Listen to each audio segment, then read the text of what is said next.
Friendship man killed during argument over stolen cell phone. Guyana to be removed from EU Money Laundering Blacklist. HYDROMET issues flood advisory.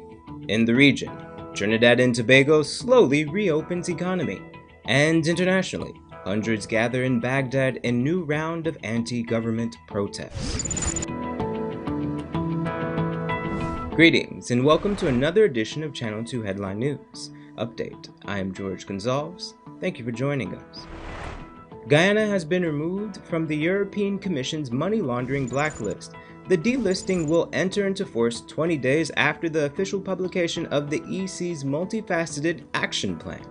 The plan sets out concrete measures that the Commission will implement over the next 12 months to better enforce, supervise, and coordinate the European Union's rules on combating money laundering and terrorist financing. The plan will now be submitted to the European Parliament and Council for approval within 1 month. In this report, Esther Sobers tells us that an argument over a stolen cell phone has left one man dead and another currently on the run. Police are looking for the man responsible for the stabbing death of 33-year-old Marlon Peters of Friendship East Baghdad. According to police reports, the incident happened on Saturday at 1:21:40 hours. An eyewitness claims to have seen Peters walking towards his house when the suspect, a 27-year-old man, also from Friendship East Baghdad, approached him and the two began arguing over a stolen phone. As Peters neared his home, the suspect followed Peters and stabbed him with a knife to the upper abdomen and the right upper back. After Peters fell to the ground, the suspect escaped into some nearby bushes. Peters was taken to the Diamond Diagnostic Center where he was pronounced dead on arrival. For Channel 2 Headline News, Esther Sobers. Thanks, Esther. The Carter Center is still interested in observing the recount of votes from this year's general and regional elections despite being previously denied approval to return. The U.S. Embassy in Georgetown had sought approval from Guyana's National COVID-19 Task Force to allow representatives of the Carter Center and the International Republican Institute to come to Guyana. The task force denied that initial request. As such, another request was sent directly to the president on the 4th of May. However, in a May 6th letter addressed to the American ambassador, Foreign Affairs Minister Dr. Karen Cummings explained that it was the desire of the president to keep the nation's airports closed to incoming international passenger flights due to the growing pandemic. The Carter Center has since said that it will be following up requests that were submitted last week to various government officials.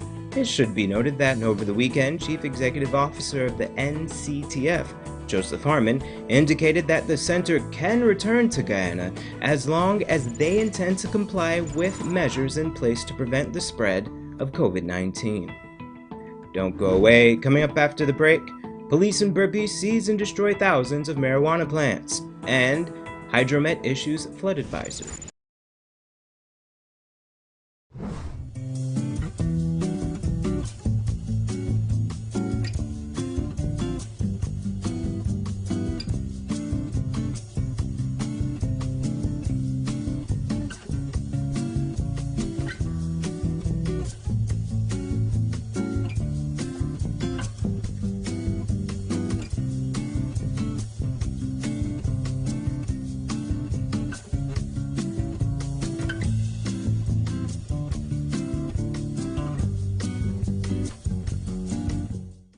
Hurry down to Zasco on 15 North Road between Camp and Wellington Streets. Quality products at low cost for every room in your home. 65 and 55 inches high-end 4K smart TVs. Samsung French door fridges. Black & Decker appliances, queen and king size Canadian-made mattresses.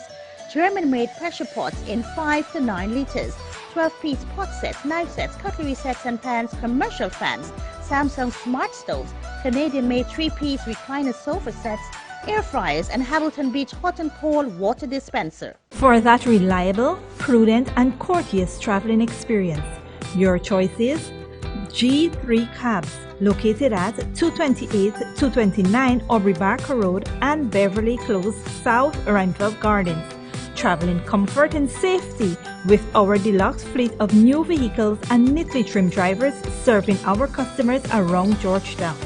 We deliver cooking gas, small packages, run errands, and provide minor vehicular roadside assistance such as jump starts of vehicles, flat tires, spare wheel assistance, and more.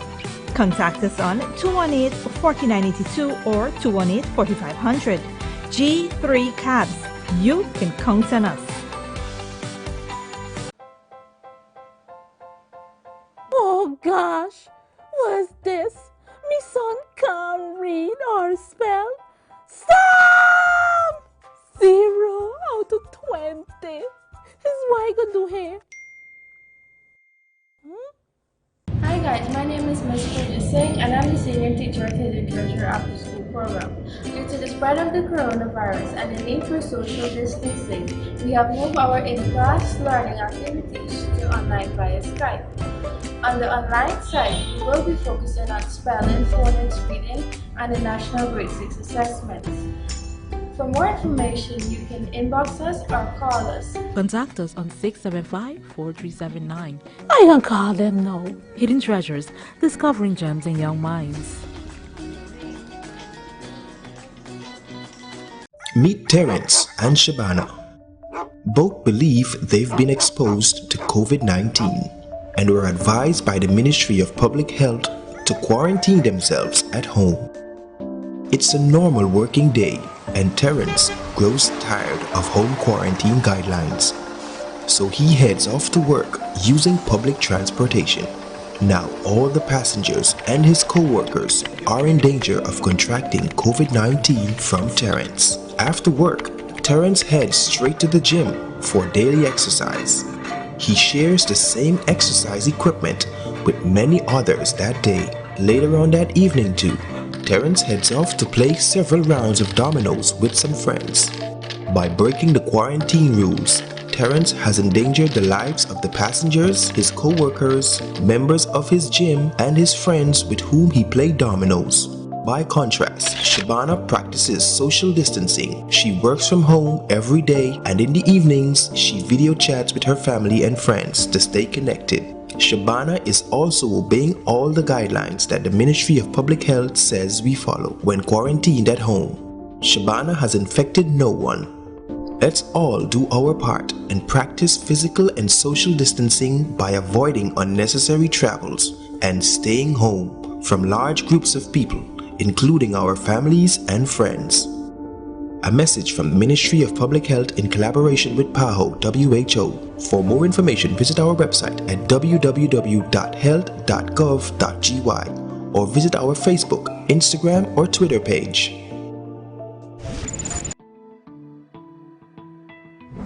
Welcome back. The Hydrometeorological Department of the Ministry of Agriculture has issued flash flood warnings for flood-prone areas along the coast. In an advisory issued today, the department stated that cloudy to overcast skies are being observed along coastal Guyana with moderate to heavy thunderstorms and rain. These conditions are expected to continue throughout the day across coastal Guyana, with rainfall intensities being mostly moderate to heavy. Residents are advised to remain alert and exercise all precautionary measures as the department continues to monitor the weather. Floods, damage to sea defense, and overtopping should be reported to the Civil Defense Commission on their 24-hour National Emergency Monitoring System on telephone numbers 623-1700 and 600-7500. Police in Burpees seized and destroyed millions of dollars worth of cannabis over the weekend. BB Backus has that story. On Friday, ranks of the Guyana Police Force conducted a search for narcotics in the home of an Anchorville quarantined family. The operation, which took place around 5:15 hours, uncovered a parcel with 174 small-sized Ziploc bags of suspected cannabis weighing 230 grams and a scale. The occupants of the home, a laborer and his reputed wife, were arrested and are likely to be charged soon. Also on Friday, ranks during an 8-hour narcotics eradication exercise conducted at Ibini Ambartica village in the Upper Berbice River found and destroyed more than $21 million in cannabis. Several acres of cannabis comprising more than 2,000 plants as well as approximately 10,000 kilograms of dried cannabis and a camp were destroyed. For Headline News Updates, BB Backus. Thanks, BB. Members of the Linden Business Network are currently operating a large food distribution exercise to assist residents of the mining town. The organization launched the initiative 2 weeks ago, and they have already distributed over 700 hampers to vulnerable communities as well as frontline workers such as medical practitioners, police officers, and constables. The LBN has also begun a hot meal drive in which prepared meals are available for pickup in the communities of Amelia's Ward, Wisrock, Block 22, and Mackenzie. During this initiative, the network also donated hundreds of masks and cleaning products to residents and the Linden Town Council. Don't go away. Coming up after the break, Trinidad and Tobago slowly reopens economy, and hundreds gather in Baghdad in new round of anti-government protests.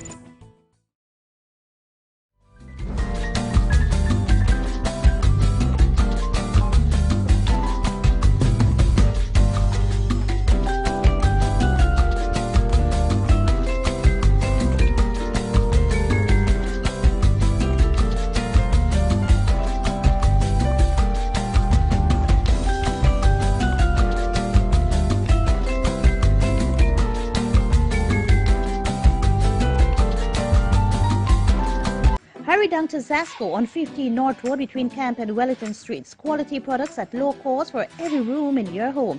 65 and 55 inches Hisense 4K smart TVs. Samsung French door fridges. Black & Decker appliances, queen and king size Canadian-made mattresses. German-made pressure pots in 5 to 9 liters. 12-piece pot sets, knife sets, cutlery sets and pans, commercial fans. Samsung smart stoves. Canadian-made 3-piece recliner sofa sets. Air fryers and Hamilton Beach hot and cold water dispenser. For that reliable, prudent, and courteous traveling experience, your choice is G3 Cabs, located at 228-229 Aubrey Barker Road and Beverly Close, South Randolph Gardens. Travel in comfort and safety with our deluxe fleet of new vehicles and neatly trimmed drivers serving our customers around Georgetown. We deliver cooking gas, small packages, run errands, and provide minor vehicular roadside assistance such as jump starts of vehicles, flat tires, spare wheel assistance, and more. Contact us on 218-4982 or 218-4500. G3 Cabs. You can count on us. Oh gosh, what's this? Me son can't read or spell. Stop! 0 out of 20. This is what I could do here. Hi guys, my name is Ms. Singh and I'm the Senior Teacher at HYDROMET After School Program. Due to the spread of the coronavirus and the need for social distancing, we have moved our in-class learning activities to online via Skype. On the online side, we will be focusing on spelling, phonics, reading, and the National Grade 6 assessments. For more information, you can inbox us or call us. Contact us on 675-4379. I can call them now. Hidden Treasures, discovering gems in young minds.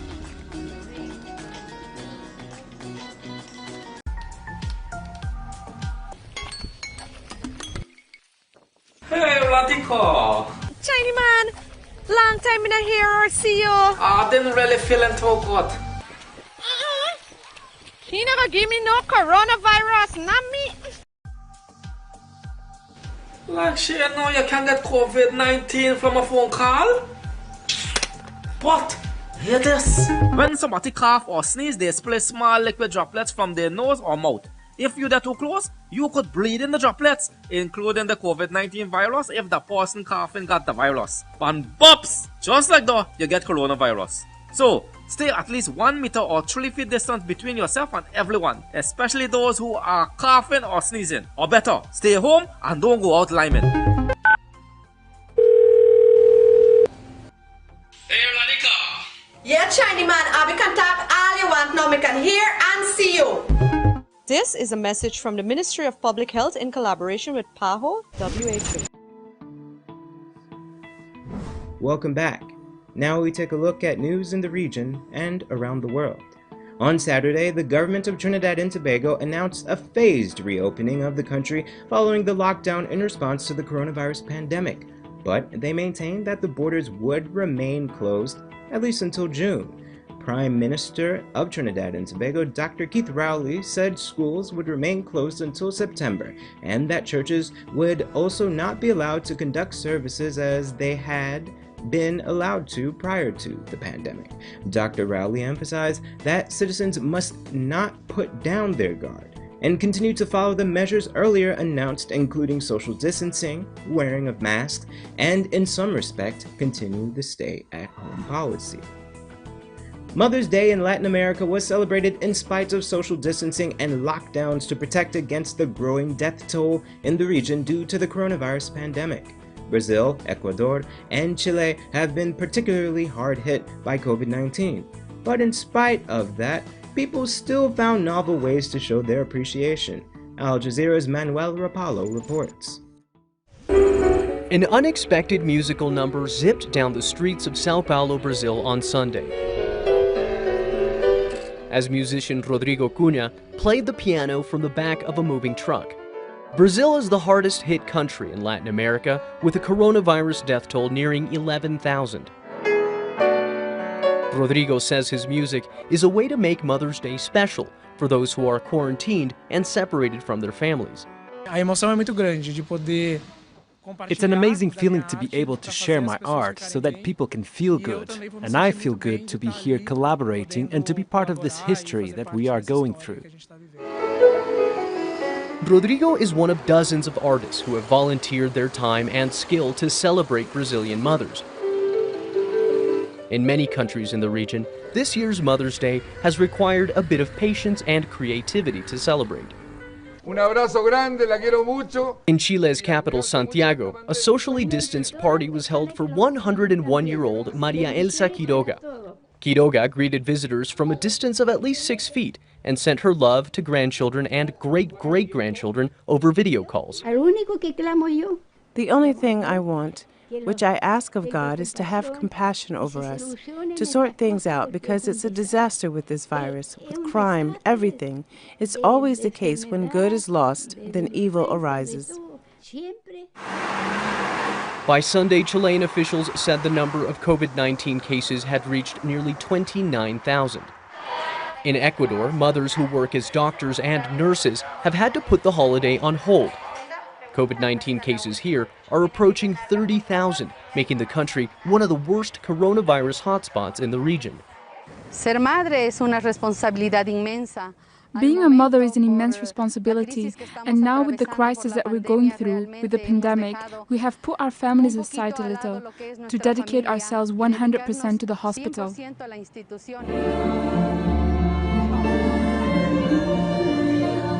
At least 19 Ecuadorian medical professionals have died after contracting the virus. The festivities at this hospital on Sunday were twofold, celebrating the Mother's Day holiday and the heroism of these medical moms. Manuel Rapallo, Al Jazeera. And internationally, hundreds of Iraqis have returned to the streets after weeks of a coronavirus lockdown demanding sweeping political and economic reforms just days following the swearing in of a new government. Al Jazeera's Simona Fulton reports. Protesters are back atop the barricades on Baghdad's Republican Bridge, demanding the downfall of a government that has only been in power for 3 days. Mustafa al-Kadhimi was confirmed as prime minister last Thursday, nearly 6 months after anti-government demonstrations forced his predecessor, Adel Abdel Mahdi, to step down. But people here see Kadhimi not as a chance to start over, but as the continuation of a system that has failed them. In the beginning, every prime minister makes concessions, but we don't know what the end result will be. We're not protesting against one person, we are protesting against all parties. All the parties inside parliament are still the same, so nothing will change. Since March, Tahrir Square has been largely deserted after the government imposed a nationwide lockdown to contain the spread of coronavirus. The curfew has since been partly lifted. This is the largest demonstration here in Tahrir Square in 2 months. And even though the numbers are lower compared to last October, protesters today have managed to send a clear message that simply replacing the head of state is not enough to make the movement go away. On Saturday, the new Prime Minister announced a series of measures aimed at addressing the protesters' grievances. He formed a committee to bring those responsible for the killing of more than 600 protesters to account and ordered the release of those still in detention. We also ordered the release of all detainees who participated in the demonstration, and we asked the High Judiciary Council to cooperate in releasing those who have been sentenced for simple crimes, except those who are involved in shedding Iraqi blood. The Prime Minister also reinstated popular General Abdel Wahab al-Saadi at the helm of Iraq's counter-terrorism service. Saadi's decommissioning last year was blamed on cronyism and among the factors that sparked protests. But there is no quick fix for years of mismanagement, no easy way to restore the trust of many who say they have given up on the entire political establishment. We are tired of hearing those promises. It's like they gave us a general anesthesia. But these protesters aren't the same. This time we're staying. How long have they been in power? 16 years? They didn't do anything for us. We will stay here until we have achieved our demands. Those demands include jobs, better services, and an end to corruption. Even with the best of intentions, they'll take years to fulfill. And few here believe that Iraq's new Prime Minister can serve the people more than the political interests which brought him to power. Simona Foltin, Al Jazeera, Baghdad. That's all for today's regional and international news. Here is your 3-day weather forecast.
That's all for this edition of Headline News Update.